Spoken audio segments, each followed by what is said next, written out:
So let's talk about your year with some of the highlights that you've had, because you came in right on top with John Cena. Yeah. What a way to debut. Yeah.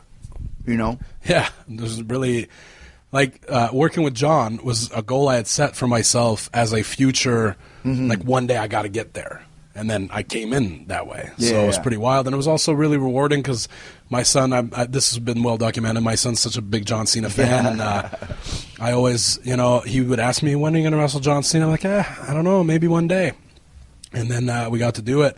His reaction was all over, Twitter and Facebook. And they went viral because my wife recorded because she knew what I was doing, but he didn't know. He just knew I was going to be on Raw. But also the coolest part was I went to the Performance Center a few weeks before the match, and John was there, and I knew he was going to be there. John told me, bring Owen. So Owen, walked in, had no idea. His first time at the Performance Center, he's like, oh, what? And then he saw John. I'm like, who's that? And he goes, that's John Cena. You know what I mean? And John gave him a letter that he hand wrote. I don't even know if I'm supposed to say that. I don't know if John would be a very big fan of me telling this, but he hand wrote a letter to my son, 2 full pages. Wow.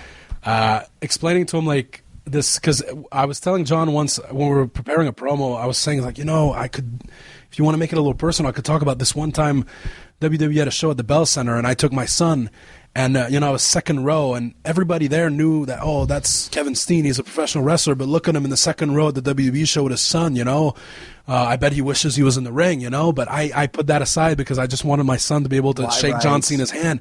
And when your match ended, I rushed to guardrail with my son just like any other fan would.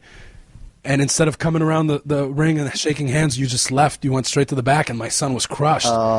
And John was like, oh, my God, I'm so sorry. I'm like, oh, no, it's fine. He was fine a minute later. Yeah. It's like, yeah, but I feel bad. I'm like, no, please don't. That's not what I'm just saying, do you want to talk about this? It's like, maybe we keep this for later, but I feel terrible. Please tell Owen I'm sorry. I'm like, no, it's all good. And then the letter was John basically apologizing for that.